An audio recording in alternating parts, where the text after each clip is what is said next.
हाय, नमस्कार. सुजाता लाईफस्टाईल या चॅनलमध्ये मी आपलं मनापासून स्वागत करत आहे. तर संध्याकाळची अशी काही माझी धावपळ असते. खूप पाऊस झाला होता. खाली बघू शकताय तुम्ही वातावरण कसं झालेलं आहे. मग माझी संध्याकाळची अशी लगबग असते. 5:30-6 नंतर अभिला काहीतरी खायला लागतंच. मग काहीतरी करण्यासाठी मी म्हटलं काय करावं? मग सोपी साधी आपली डाळ-भात लावण्याचं ठरवलं. मग काय माझी लगबग अशी सुरू असते. इकडे डाळ-भात होईपर्यंत मला कोथिंबीर, मिरची वगैरे कट करून घ्यायचं होतं. हे पहा मी इकडे मिरची, कढीपत्ता, कोथिंबीर व्यवस्थित कट करून घेतलं आहे. कुकरची लास्ट शिट्टी राहिलेली आहे. ती होते तोपर्यंत म्हटलं पण हे बाकीचं पण आवरून घेऊया. तोपर्यंत कुकरची शिट्टी झाली. तुम्ही बघू शकताय छान असा भातही आपला शिजलेला आहे. डाळही खूप सुंदर तिला कलर आलेला आहे. मग आता तिकडे डाळीला फोडणी देऊन घ्यायची आहे. प्रत्येक जणीची वेगवेगळी रेसिपी असते. कोणी वेगवेगळे रेसिपी तीच असते, पण करण्याची पद्धत प्रत्येकीची वेगवेगळी असते.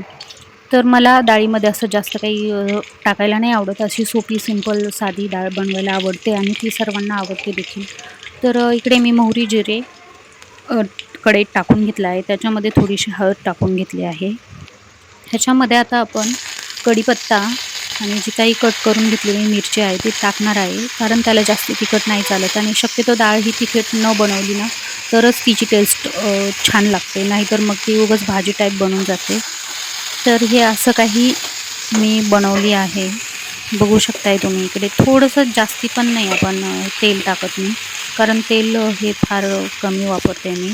कुठल्या पण भाजीसाठी तेल, शेंगदाणे याचा वापर जरा कमीच करते. आणि हे 7 रंग हे तर प्रत्येकीला माहीतच आहेत. हे सतरंग आपल्या आयुष्यात असतातच असतात. हे 7 रंग लग्नानंतर ते लग्नामध्ये 7 फेरे आणि लग्नानंतर हे मसाला डब्याचे 7 रंग हे कधीच आपण विसरू नाही शकत. रोज त्याचं दर्शन घ्यावंच लागतं. त्यांच्यासोबत रोज फेरे आपले सुरूच असतात. कढईतून हे तर सुरूच आहे. प्रत्येक गृहिणीची तीच अवस्था आहे.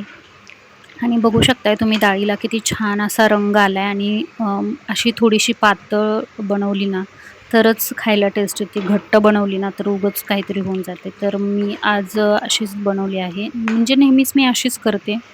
तर तुम्ही पण कशी बनवता कमेंटमध्ये सांगा. साध्या सोप्या त्याच रेसिपी असतात, पण प्रत्येकीच्या बनवण्याच्या पद्धती वेगळ्या असतात. मला कमेंटमध्ये सांगितलं तरी चालेल.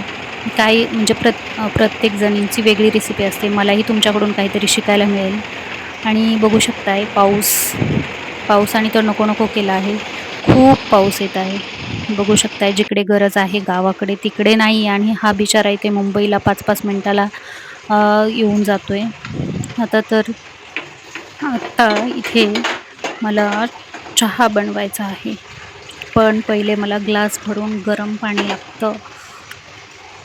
तर मी 1 ग्लास गरम पाणी बनवून घेते. त्यानंतर त्यानंतर मग चहा वगैरे झाल्यानंतर ही संध्याकाळची अशी काही तयारी असते.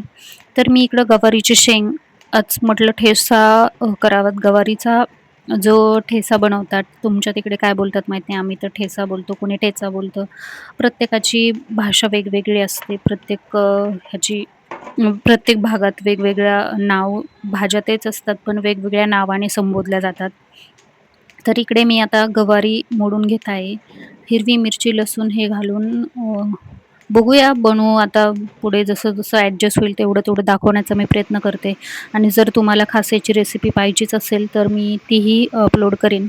तसं कमेंटमध्ये सांगा आणि मग नंतर इकडं मी हे सगळं सामान घेतलं आहे. आता बघू शकता मला इकडे चपाती, भाजी बनवायची आहे.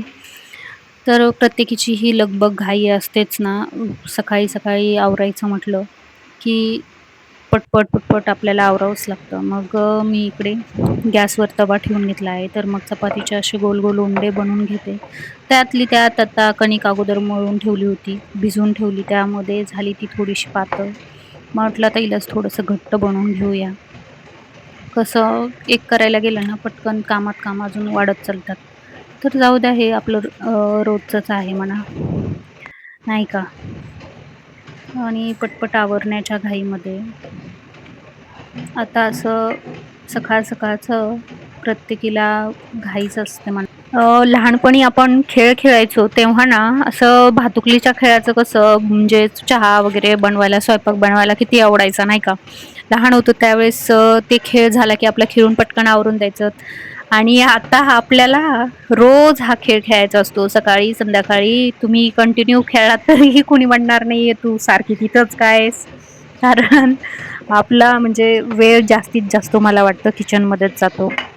आणि आपल्याला असं वाटतं, की किचनमधली कामं पटपट आवरावीत आणि स्वतःसाठी वेळ द्यावा. पण तसं करायला गेलं ना, तर कामं वाढत जातात. पटपट करण्याच्या नादामध्ये काहीतरी वेगळंच होऊन बसतं. काहीतरी सांडतं तरी, काहीतरी पडतं तरी.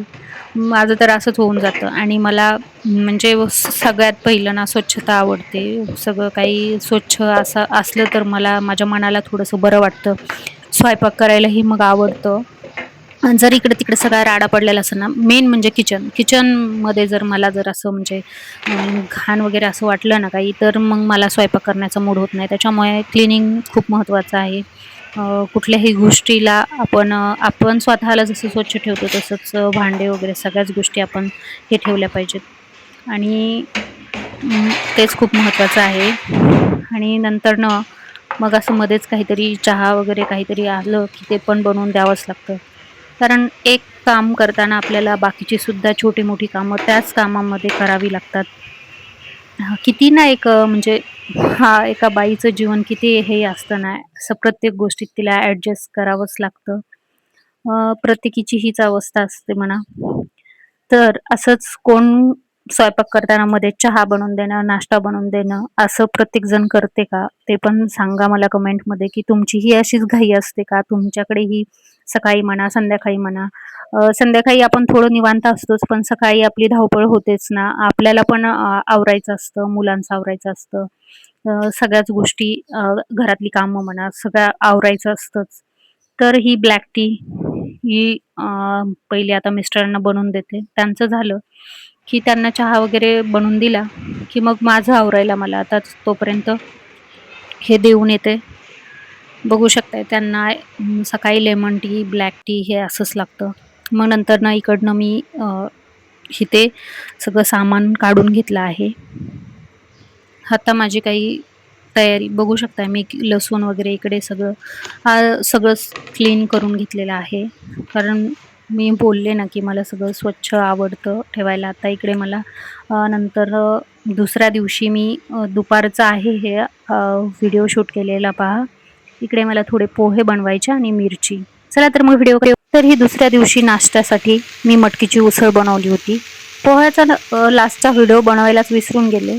पण ते काय प्रत्येक जणीला माहीतच आहे पोहे कसे बनवायचे. पण त्याची पण वेगळी हे रेसिपी आहे, की ज्यानी वेगळी टेस्ट मिळते. ती सुद्धा मी एक दिवस तुम्हाला पूर्ण दाखवेल.